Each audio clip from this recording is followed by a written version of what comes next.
So where did the frequencies come from?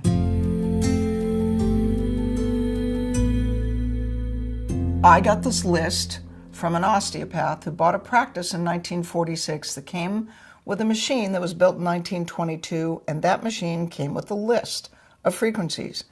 But where did the frequencies come from? Here's the thing. Back in the early 1900s, probably starting about 1906, 1908, there was a growing interest in electromagnetic therapies. People were developing machines, medical physicians and osteopaths were testing frequencies. By 1916, 1917, in there was a journal called Electromedical Digest. There was the Electromedical Society.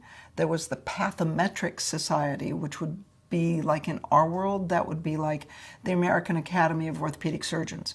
So these were the Pathometric Society and the Electromedical Society were medical physicians who were interested in electromagnetic therapies. I have no idea how somebody in 1922 decided that the frequency for the tendon was 191 hertz and the frequency for the nerve was 396 hertz. I just have no idea. Because in about 1910, and in the next 7 years after that, the Flexner report came out. It was funded by the same people that they had a drug company. Can't remember who it was.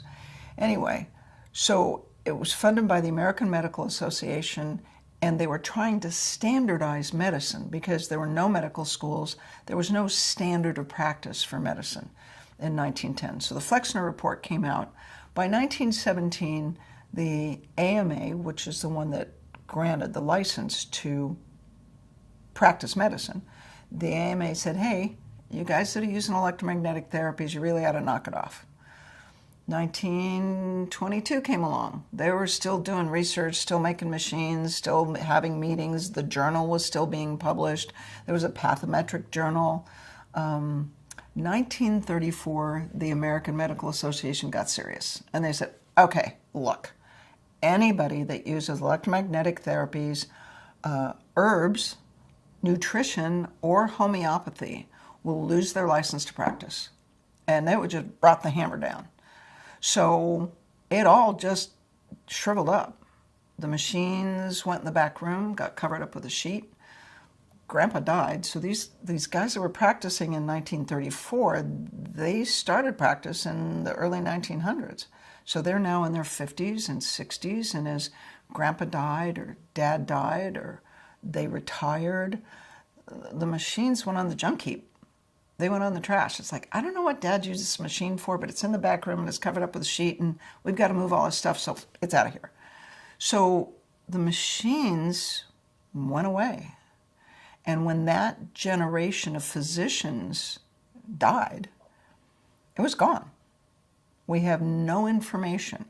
None of it survived. There's some in the rare book room at the Naturopathic College.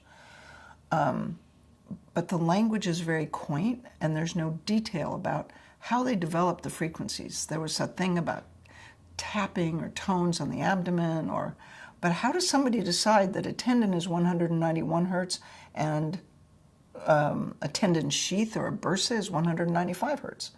So my role was, I'm a clinician. I'm a fix-it guy. So I got this list, and it's either going to work or it's not. So my role has really been just to use these frequencies clinically and verify that they're correct. There are some frequencies we don't use anymore because they didn't work. So there's a frequency for sclerosis. I could not find anything it was good for. Scarring is one thing, but sclerosis is like a little bit stiffer and stickier than scarring. Wasn't good for anything. So I was just about to dump it when I heard from Tom Myers, who's an anatomist and a myofascial expert. He was teaching a class for us, and I said, I can't figure out what sclerosis is good for. He said, well, adipose sclerosis, the fat. I have a frequency for adipose. And it turns out that's the only thing that sclerosis is good for.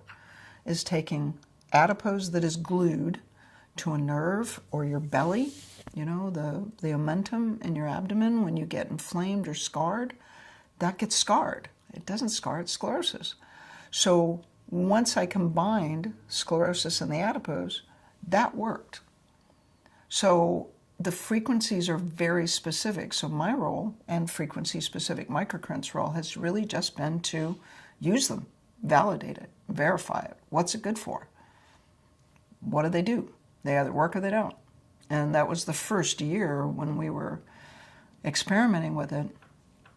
The first year was all about treating myself, treating George, treating my kids, treating volunteer patients. If a frequency was not correct, if we used a frequency that didn't do you any good, we had to find out if it would do any harm. So that was the first task. If a frequency doesn't work, is it going to hurt you? So that's the first thing we found out was no. If there's nothing for it to resonate with, it just goes right on through. Doesn't do anything. Okay. Once we knew it was safe, then we could go on testing them. So that's where the frequencies came from. They came from a list. And where the list came from, I can't tell you. I wish we knew. That's the missing link. It's a part of medical history that is lost. But it's been a real adventure verifying what they're good for. People will always want to know, well, can you come up with new frequencies? Can you make new frequencies? Can you scan for them and find out about them? It's like, I'm having enough trouble figuring out how to use the ones I have, right? If the frequency is correct, the frequency combination is correct, then it always works. And anytime I have one practitioner who's pretty good at sort of dowsing for frequencies, coming up with them, they're kept on a separate list. And the frequencies on that investigational list have been there for 10 to 15 years.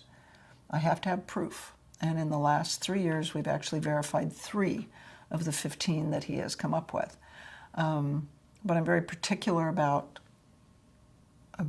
preserving the integrity of the list that I got. Since we don't know where it came from exactly or how they did it, the least we can do is protect it and make sure that it is conserved and preserved accurately.